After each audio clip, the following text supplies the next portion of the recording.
लैला। यह कोई न जानता था कि लैला कौन है, कहाँ से आई है और क्या करती है। एक दिन लोगों ने एक अनुपम सुंदरी को तेहरान के चौक में अपने डफ पर हाफिज की एक गजल झूम झूम कर गाते सुना। रसीद मुजरा की अयामे गम न ख्वाहद मांद, चुना न मांद, चुनी नीज हम न ख्वाहद मांद। और सारा तेहरान उस पर फिदा हो गया। यही लैला थी। लैला के रूप लालित्य की कल्पना करनी हो तो उषा की प्रफुल्ल लालिमा की कल्पना कीजिए, जब नील गगन स्वर्ण प्रकाश से संजित हो जाता है। बहार की कल्पना कीजिए, जब बाग में रंग रंग के फूल खिलते हैं और बुलबुलें गाती हैं। लैला के स्वर लालित्य की कल्पना करनी हो तो उस घंटी की अनवरत ध्वनि की कल्पना कीजिए जो निशा की निस्तब्धता में ऊँटों की गर्दनों में बजती हुई सुनाई देती हैं, या उस बांसुरी की ध्वनि की जो मध्याह्न की आलस्यमयी शांति में किसी वृक्ष की छाया में लेटे हुए चरवाहे के मुख से निकलती है। जिस वक्त लैला मस्त होकर गाती थी, उसके मुख पर एक स्वर्गीय आभा झलकने लगती थी। वह काव्य, संगीत, सौरभ और सुषमा की एक मनोहर प्रतिमा थी, जिसके सामने छोटे और बड़े, अमीर और गरीब सभी के सिर झुक जाते थे। सभी मंत्रमुग्ध हो जाते थे, सभी सिर धुनते थे। वह उस आने वाले समय का संदेश सुनाती थी, जब देश में संतोष और प्रेम का साम्राज्य होगा, जब द्वंद्व और संग्राम का अंत हो जाएगा। वह राजा को जगाती और कहती, यह विलासिता कब तक, ऐश्वर्य भोग कब तक। वह प्रजा की सोई हुई अभिलाषाओं को जगाती, उनकी हृतत्रियों को अपने स्वर से कंपित कर देती। वह उन अमर वीरों की कीर्ति सुनाती जो दीनों की पुकार सुनकर विकल हो जाते थे, उन विदुषियों की महिमा गाती जो कुल मर्यादा पर मर मिटी थीं।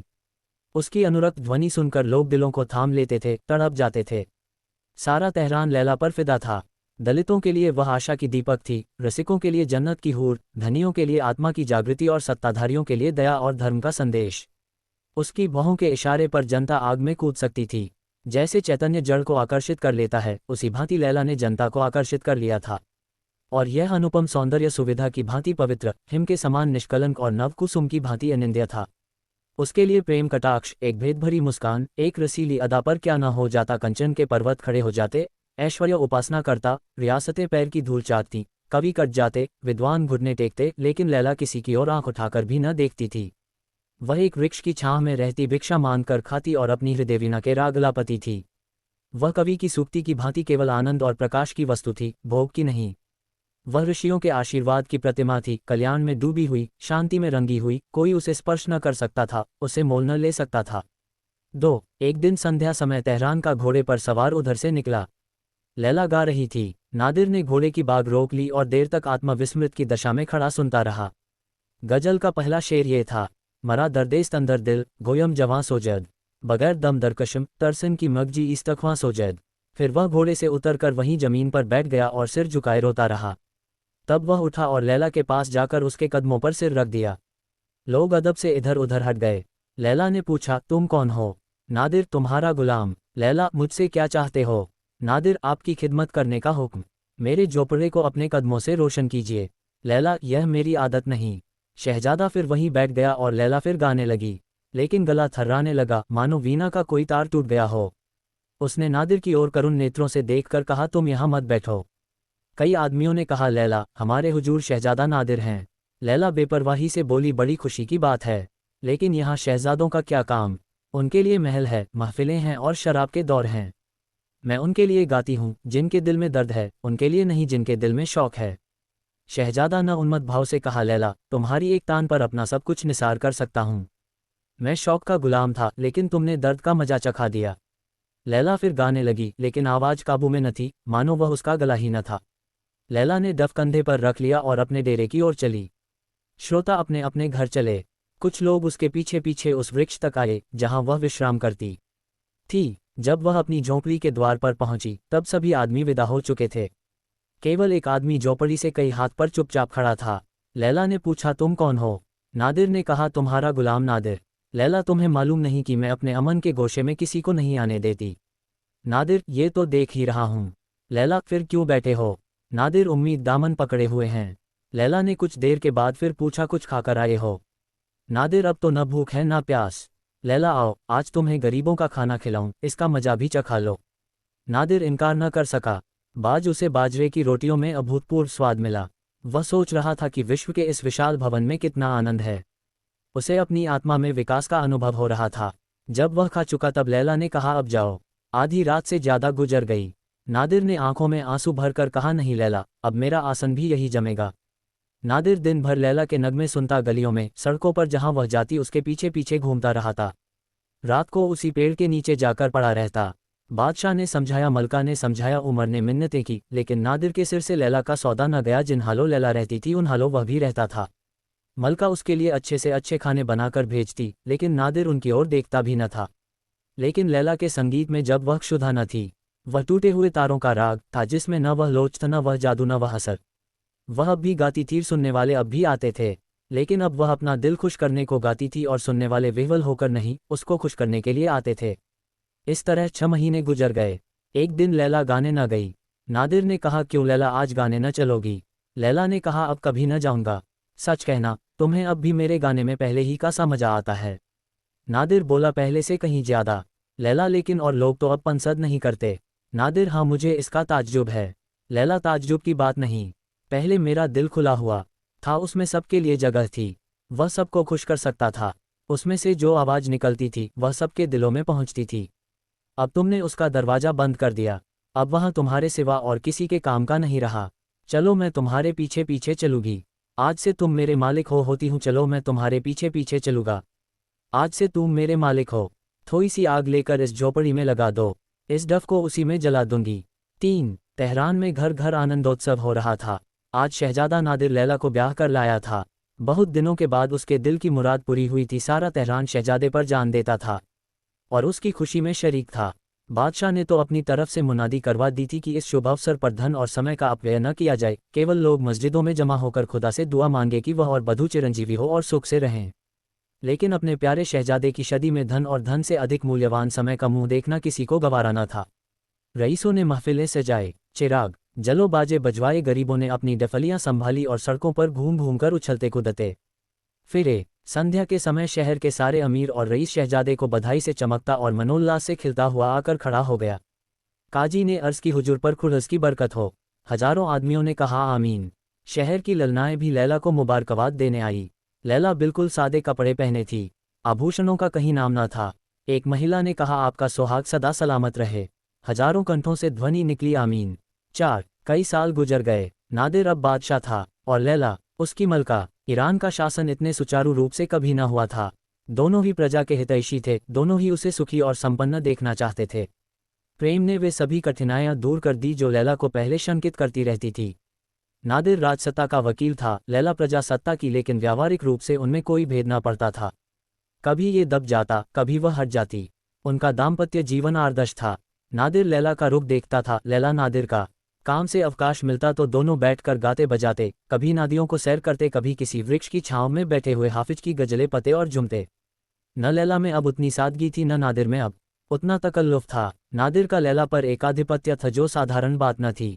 जहां बादशाहों की महलसरा में बेगमों के मोहल्ले बसते थे, दर्जनों और कैदियों से उनकी गणना होती थी, वहां लैला अकेली थी। उन महलों में अब शफाखाने, मदरसे और पुस्तकालय थे। जहां महलसरों का वार्षिक व्यय करोड़ों तक पहुंचता था, यहां अब हजारों से आगे न बढ़ता था। शेष रुपये प्रजाहित के कामों में खर्च कर दिए जाते थे। ये सारी कतर व्योत लैला ने की थी। बादशाह नादिर था, पर अख्तियार लैला के हाथों में था। सब कुछ था, किंतु प्रजा संतुष्ट न थी। उसका असंतोष दिन दिन बढ़ता जाता था। राजसत्तावादियों को भय था कि अगर यही हाल रहा तो बादशाहत के मिट जाने में संदेह नहीं। जमशेद का लगाया हुआ वृक्ष, जिसने हजारों सदियों से आंधी और तूफान का मुकाबला किया, अब एक हसीना के नाजुक पर कातिल हाथों जड़ से उखाड़ा जा रहा है। उधर प्रजा सत्तावादियों को लैला से जितनी आशाएं थी, सभी दुराशाएं सिद्ध हो रही थीं। वे कहते, अगर ईरान इस चाल से तरक्की के रास्ते पर चलेगा तो इससे पहले कि वह मंजिले मकसूद पर पहुंचे, कयामत आ जाएगी। दुनिया हवाई जहाज पर बैठी उड़ी जा रही है और हम अभी ठेलों पर बैठते भी डरते हैं कि कहीं इसकी हरकत से दुनिया में भूचाल ना आ जाए। दोनों दलों में आए दिन लड़ाइयां होती रहती थी। न नादिर के समझाने का असर अमीरों पर होता था, न लैला के समझाने का गरीबों पर। सामंत नादिर के खून के प्यासे हो गए, प्रज्ञा लैला की जानी दुश्मन। 5 राज्य में तो यह अशांति फैली हुई थी, विद्रोह की आग दिलों में सुलग रही थी। और राजभवन में प्रेम का शांतिमय राज्य था। बादशाह और मलका दोनों प्रजा संतोष की कल्पना में मग्न थे। रात का समय था। नादिर और लैला आरामगाह में बैठे हुए शतरंज की बाजी खेल रहे थे। कमरे में कोई सजावट न थी, केवल एक जाजिम बिछी हुई थी। नादिर ने लैला का हाथ पकड़कर कहा, बस अब ये जाती नहीं, वो तुम्हारी चाल हो चुकी। ये देखो, तुम्हारा एक प्यादा पिट गया। लैला, अच्छा ये शाह, आपके सारे पैदल रखे रह गए और बादशाह को शाह पट गई। इसी पर दावा था। नादिर, तुम्हारे हाथ हारने में जो मजा है वह जीतने में नहीं। लैला अच्छा, तो गोया आप दिल खुश कर रहे हैं। शाह बचाए, नहीं दूसरी चाल में मात होती। नादिर अर्दब देकर, अच्छा अब संभल जाना, तुमने मेरे बादशाह की तौहीन की है। एक बार मेरा फर्जी उठा तो तुम्हारे प्यादों का सफाया कर देगा। लैला बसंत की भी खबर है। आपको 2 बार छोड़ दिया, अब की हरगिज न छोड़ूंगी। नादिर अब तक मेरे पास दिलराम घोड़ा है, बादशाह को कोई गम नहीं। लैला अच्छा ये शाह, लाइए अपने दिलराम को, कहिए अब तो मात हुई। नादिर हाँ जाने मन अब मात हो गई। जब मैं ही तुम्हारी आदाओं पर निसार हो गया तब मेरा बादशाह कब बच सकता था। लैला बातें न बनाए, चुपके से इस फरमान पर दस्तखत कर दीजिए जैसा आपने वाद किया था। ये कहकर लैला ने फरमान निकाला जिसे उसने खुद अपने मोती के से अक्षरों से लिखा था। इसमें अन्न का आयात कर घटाकर आधा कर दिया गया था। लैला प्रजा को भूली न थी, वह भी उनकी हित कामना में संलग्न रहती थी। नादिर ने इस शर्त पर फरमान पर दस्तखत करने का वचन दिया था कि लैला उसे शतरंज में 3 बार मात करे। वह सिद्धहस्त खिलाड़ी था, इसे लैला जानती थी, पर यह शतरंज की बाजी न थी, केवल विनोद था। नादिर ने मुस्कारते हुए फरमान पर हस्ताक्षर कर दिए। कलम के एक एक चिन्ह से प्रजा की 5 करोड़ वार्षिक दर से मुक्ति हो गई। लैला का मुख गर्व से आरक्त हो गया। जो काम बरसों के आंदोलन से न हो सकता था, वह प्रेम कटाक्षों से कुछ ही दिनों में पूरा हो गया। ये सोचकर वह फूली न समाती थी कि जिस वक्त वह फरमान सरकारी पत्रे मन प्रकाशित हो जाएगा और व्यवस्थापिका सभा के लोगों को इसके दर्शन होंगे, उस वक्त प्रजावादियों को कितना आनंद होगा। लोग मेरा यश गाएंगे और मुझे आशीर्वाद देंगे। नादिर प्रेम मुग्ध होकर उसके चंद्रमुख की ओर देख रहा था, मानो उसका वश होता तो सौंदर्य की इस प्रतिमा को हृदय में बिठा लेता। 6 सहसा राज्य भवन के द्वार पर शोर मचने लगा। एक क्षण में मालूम हुआ कि जनता का टीडी दल अस्त्र शस्त्र से सुसज्जित राजद्वार पर खड़ा दीवारों को तोड़ने की चेष्टा कर रहा है। प्रतिक्षण शारे बढ़ता जाता था और ऐसी आशंका होती थी कि क्रोधोन्मत्त जनता द्वारों को तोड़कर भीतर घुस आएगी। फिर ऐसा मालूम हुआ कि कुछ लोग सीढ़ियां लगाकर दीवार पर चढ़ रहे हैं। लैला लज्जा और ग्लानि से सिर झुकाए खड़ी थी, उसके मुख से एक शब्द भी न निकलता था। क्या यही वह जनता है जिनके कष्टों की कथा कहते हुए उसकी वाणी उन्मत्त हो जाती थी? यही वह अशक्त, दलित, क्षुधा पीड़ित, अत्याचार की वेदा से तड़पती हुई जनता है जिस पर वह अपने को अर्पण कर चुकी थी। नादिर भी मौन खड़ा था, लेकिन लज्जा से नहीं, क्रोध से उसका मुख तमतमा उठा था। आंखों से चिरगारियां निकल रही थी। बार बार ओठ चबाता और तलवार के कब्जे पर हाथ रखकर रह जाता था। वह बार बार लैला की ओर संतप्त नेत्रों से देखता था। जरा इशारे की देर थी, उसका हुक्म पाते ही उसकी सेना इस विद्रोही दल को यूं भगा देगी जैसे आंधी परतों को उड़ा देती है। पर लैला से आंखें न मिलती थी। आखिर वह अधीर होकर बोला, लैला, मैं राजसेना को बुलाना चाहता हूं, क्या कहती हो? लैला ने दीनतापूर्ण नेत्रों से देखकर कहा, जरा ठहर जाए, पहले इन लोगों से पूछिए कि चाहते क्या है। आदेश पाते ही नादिर छत पर चढ़ गया। लैला भी उस पीछे पीछे ऊपर आ पहुंची। दोनों अब जनता के सम्मुख आकर खड़े हो गए। मशालों के प्रकाश में लोगों ने इन दोनों को छत पर खड़े देखा, मानो आकाश से देवता उतर आए हों। सहस्त्रों से ध्वनि निकली, वह खड़ी है लैला, वह खड़ी। ये वह जनता थी जो लैला के मधुर संगीत पर मस्त हो जाया करती थी। नादिर ने उच्च स्वर से विद्रोहियों को संबोधित किया, ईरान की बदनसीब रियाया, तुमने शाही महल को क्यों घेर रखा है? क्यों बगावत का झंडा खड़ा किया है? क्या तुमको मेरा और अपने खुदा का बिल्कुल खौफ किया है? क्या तुम नहीं जानते कि मैं अपनी आंखों के एक इशारे से तुम्हारी हस्ती खाक में मिला सकता हूं? मैं तुम्हें हुक्म देता हूं कि एक लम्हे के अंदर यहां से चलो जाओ, वरना कलामे पाक की कसम, मैं तुम्हारे खून की नदी बहा दूंगा। एक आदमी ने, जो विद्रोहियों का नेता मालूम होता था, सामने आकर कहा, हम उस वक्त तक न जाएंगे जब तक शाही महल लैला से खाली न हो जाएगा। नादिर ने बिगड़कर कहा, हो नाशुक्रो, खुदा से डरो। तुम्हें अपनी मलका की शान में ऐसी बैद भी करते हुए शर्म नहीं आती? जब से लैला तुम्हारी मलका हुई है, उसने तुम्हारे साथ कितनी रियायतें की है? क्या उन्हें तुम बिल्कुल भूल गए? जालिमो, वह मलका है, पर वही खाना खाती है जो तुम कुत्तों को खिला देते हो, वही कपड़े पहनती है जो तुम फकीरों को दे देते हो। आकर महलसरा में देखो, तुम इसे अपने जोपड़ोही की तरह तकल्लुफ़ और सजावट से खाली पाओगे। लैला तुम्हारी मलका होकर भी फकीरों की जिंदगी बसर करती है, तुम्हारी खिदमत में हमेशा मस्त रहती है। तुम्हें उसके कदमों की खाक माथे पर लगानी चाहिए, आंखों का सुरमा बनाना चाहिए। ईरान के तख्त पर कभी ऐसी गरीबों पर जान देने वाली, उनके दर्द में शरीक होने वाली, गरीबों पर अपने को निसार करने वाली मलका ने कदम नहीं रखे, और उसकी शान में तुम ऐसी बेहुदा बातें करते हो। अफसोस, मुझे मालूम हो गया कि तुम जाहिल इंसानियत से खाली और कमीने हो। तुम इसी काबिल हो कि तुम्हारी गर्देन कुंद छुरी से काटी जाए, तुम्हें पैरों तले रौंदा जाए। नादिर बात भी पूरी न कर पाया था कि विद्रोहियों ने एक स्वर से चिल्लाकर कहा, लैला हमारी दुश्मन है, हम उसे अपनी मलका की सूरत में नहीं देख सकते।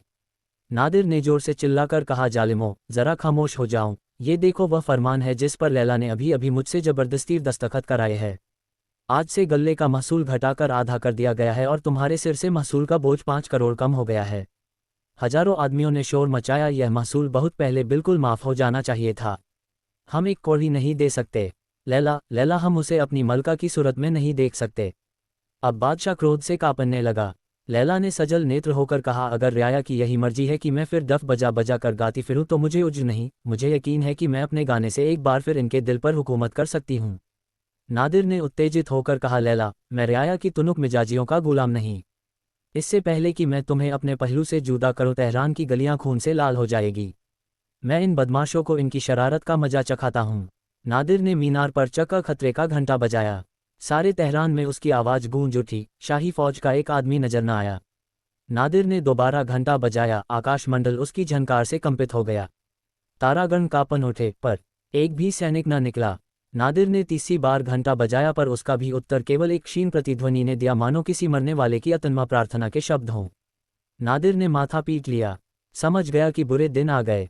अब भी लैला को जनता के दुराग्रह पर बलिदान करके वह अपनी राजसत्ता की रक्षा कर सकता था, पर लैला उसे प्राणों से प्रिय थी। उसने छत पर आकर लैला का हाथ पकड़ लिया और उसे लिए हुए सदर फाटक से निकला। विद्रोहियों ने एक विजय ध्वनि के साथ उनका स्वागत किया, पर सबके सब किसी गुप्त प्रेरणा के वश रास्ते से हट गए।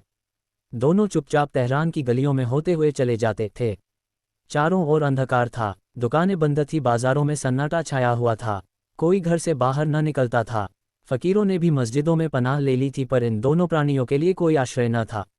नादिर की कमर में तलवार थी, लैला के हाथ में डफ था, उनके विशाल ऐश्वर्य का विलुप्त चिन्ह था।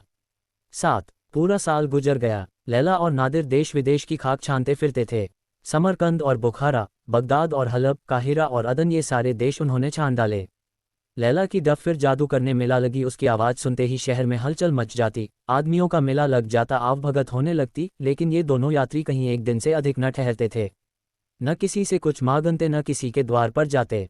केवल रुखा सुखा भोजन कर लेते और कभी किसी वृक्ष के नीचे, कभी पर्वत की गुफा में और कभी सड़क के किनारे रात काट देते थे। संसार के कठोर व्यवहार ने उन्हें विरक्त कर दिया था। उसके प्रलोभन से कोसों दूर भागते थे। उन्हें अनुभव हो गया था कि यहाँ जिसके लिए प्राण अर्पण कर दो वही अपना शत्रु हो जाता है, जिसके साथ भलाई करो वही बुराई की कमर बांधता है। यहाँ किसी से दिल न लगाना चाहिए। उसके पास बड़े बड़े रईसों के निमंत्रण आते, उन्हें एक दिन अपना मेहमान बनाने के लिए हजारों मिन्नतें करते, पर लैला किसी की न सुनती। नादिर को अब तक कभी कभी बादशाहत की सनक सवार हो जाती थी। वह चाहता था कि गुप्त रूप से शक्ति संग्रह करके तेहरान पर चढ़ जाऊं और बागियों को परास्त करके अखंड राज्य करूं, पर लैला की उदासीनता देखकर उसे किसी से मिलने जुलने का साहस न होता था। लैला उसकी प्राणेश्वरी थी, वह उसी के इशारों पर चलता था। उधर ईरान में भी अराजकता फैली हुई थी। जनसत्ता से तंग आकर रईसों ने भी फौज जमा कर ली थी और दोनों दलों में आए दिन संग्राम होता रहता था। पूरा साल गुजर गया और खेत न जुते देश में भीषण अकाल पड़ा हुआ था। व्यापार शिथिल था, खजाना खाली। दिन दिन जनता की शक्ति घटती जाती थी और रईसों को जोर बढ़ता जाता था। आखिर यहाँ तक नौबत पहुंची कि जनता ने हथियार डाल दिए और रईसों ने राजभवन पर अपना अधिकार जमा लिया। प्रजा के नेताओं को फांसी दे दी गई, कितने ही कैद कर दिए गए और जनसत्ता का अंत हो गया। शक्तिवादियों को अब नादिर की याद आई। ये बात अनुभव से सिद्ध हो गई थी कि देश में प्रजातंत्र स्थापित करने की क्षमता का अभाव है। प्रत्यक्ष के लिए प्रमाण की जरूरत न थी। इस अवसर पर राजसत्ता ही देश का उद्धार कर सकती थी। वह भी मानी हुई बात थी कि लैला और नादिर को जनमत से विशेष प्रेम न होगा। वे सिंहासन पर बैठकर भी रईसों ही के हाथ में कठपुतली बने रहेंगे और रईसों को प्रजा पर मनमाने अत्याचार करने का अवसर मिलेगा।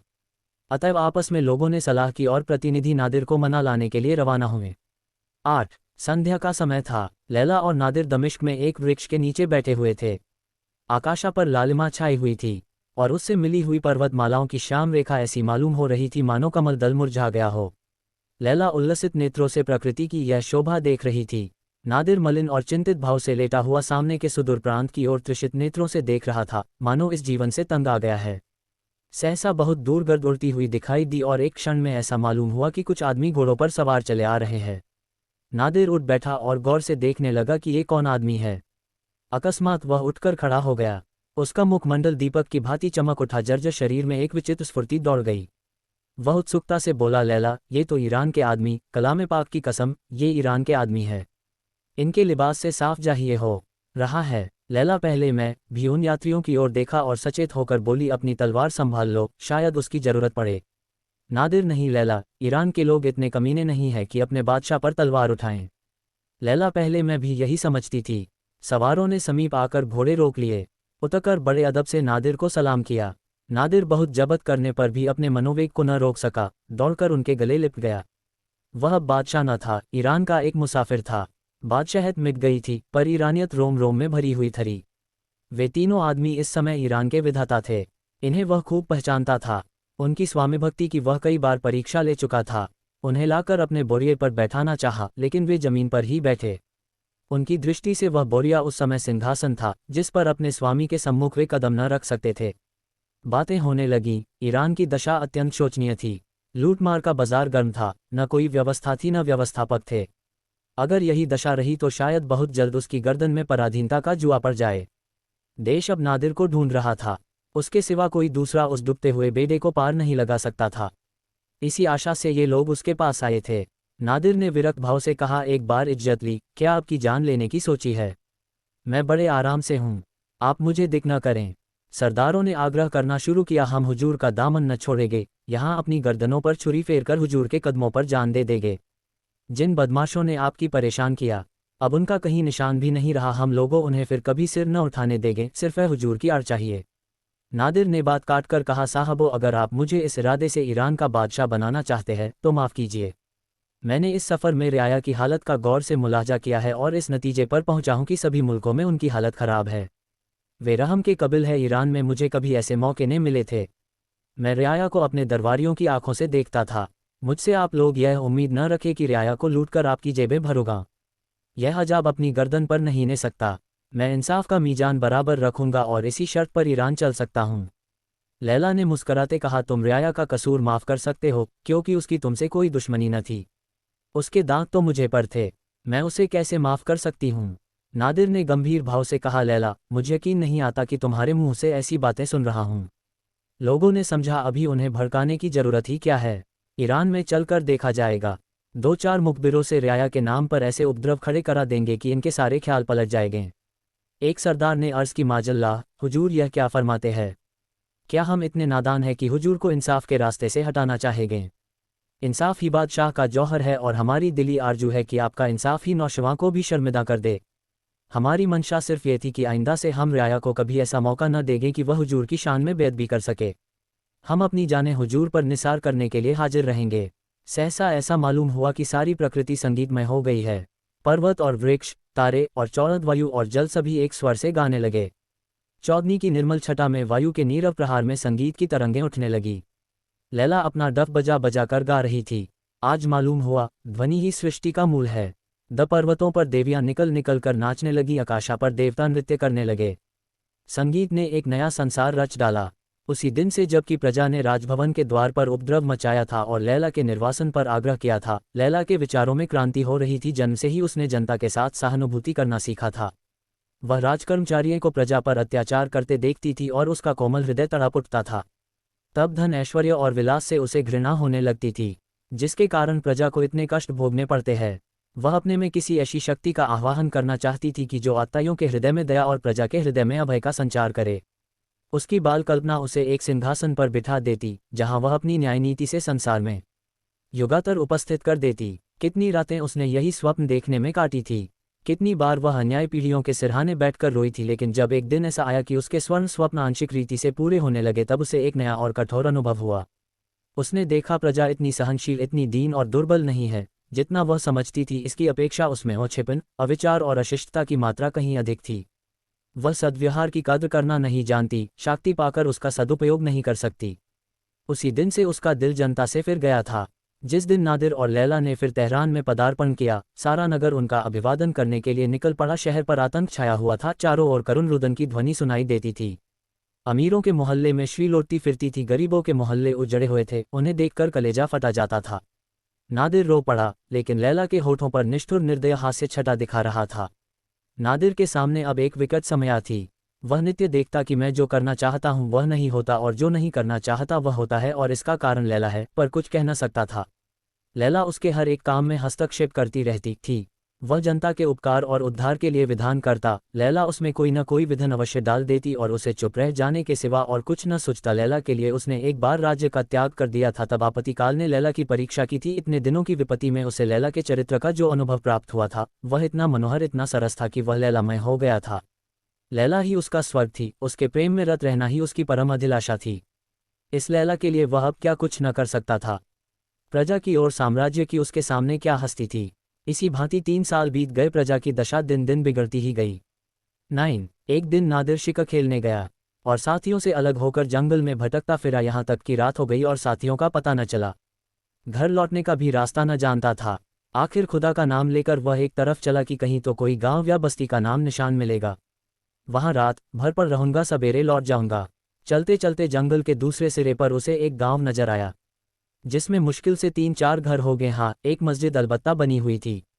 मस्जिद में एक दीपक टिमटिमा रहा था, पर किसी आदमी या आदमजात का निशान न था। आधी रात से ज्यादा बीत चुकी थी, इसलिए किसी को कष्ट देना भी उचित न था। नादिर ने घोड़े का एक पेड़ सा बांध दिया और उसी मस्जिद में रात काटने की ठानी।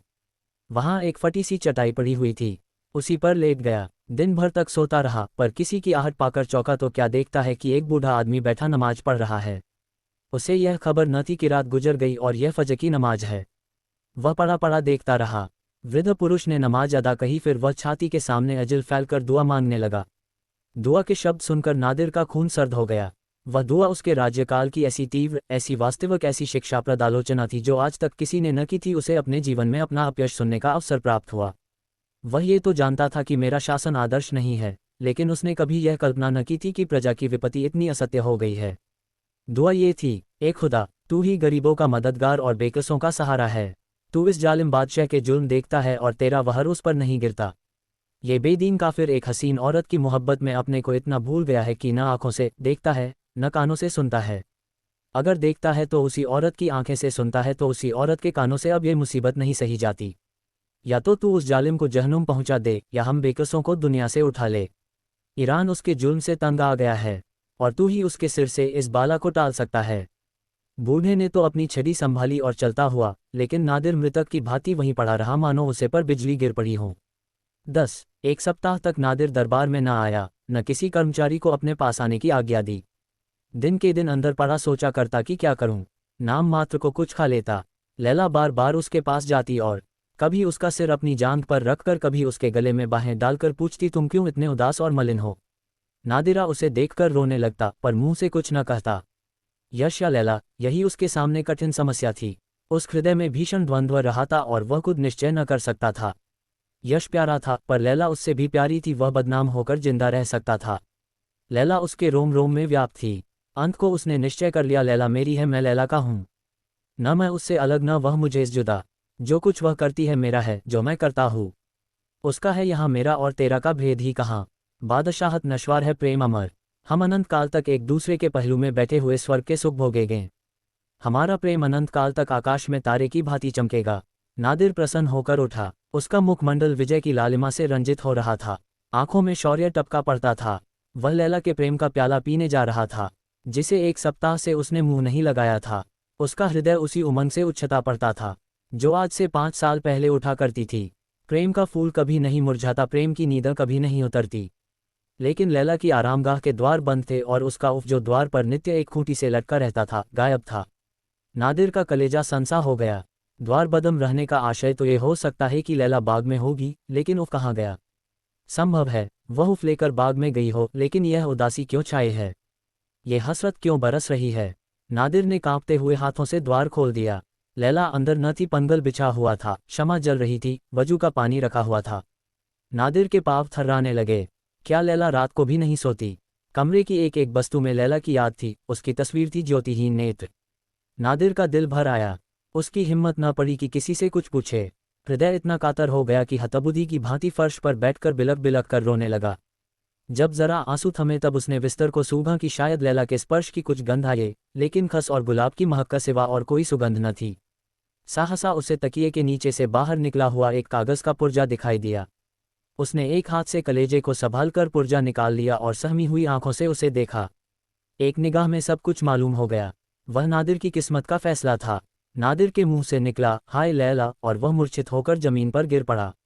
लैला ने पुर्जे में लिखा था, मेरे प्यारे नादिर, तुम्हारी लैला तुमसे जुदा होती है हमेशा के लिए। मेरी तलाश मत करना, तुम मेरा सुराग ना पाओगे। मैं तुम्हारी मोहब्बत की लौड़ी थी, तुम्हारी बादशाहत की भूखी नहीं। आज 1 हफ्ते से देख रही हूं तुम्हारी निगाह फिरी हुई है। तुम मुझसे नहीं बोलते, मेरी तरफ आंख उठाकर नहीं देखते। मुझे से बेजार रहते हो। मैं किन किन अरमानों से तुम्हारे पास जाती हूँ और कितनी मायूस होकर लौटती हूँ, इसका तुम अंदाज नहीं कर सकते। मैंने इस सज़ा के लायक कोई काम नहीं किया। मैंने जो कुछ है तुम्हारी ही भलाई के ख्याल से। एक हफ्ता मुझे रोते गुजर गया। मुझे मालूम हो रहा है कि अब मैं तुम्हारी नज़रों से गिर गई, तुम्हारे दिल से निकाल दी गई। ये 5 साल हमेशा याद रहेंगे, हमेशा तड़पाते रहेंगे। यही डफ लेकर आई थी, वही लेकर जाती हूँ। 5 साल मोहब्बत के मजे उठाकर जिंदगी भर के लिए हसरत का दाग लिए जाती हूँ। लैला मोहब्बत की लौड़ी थी, जब मोहब्बत न रही तब लैला क्यों कर रहती। रुखसत।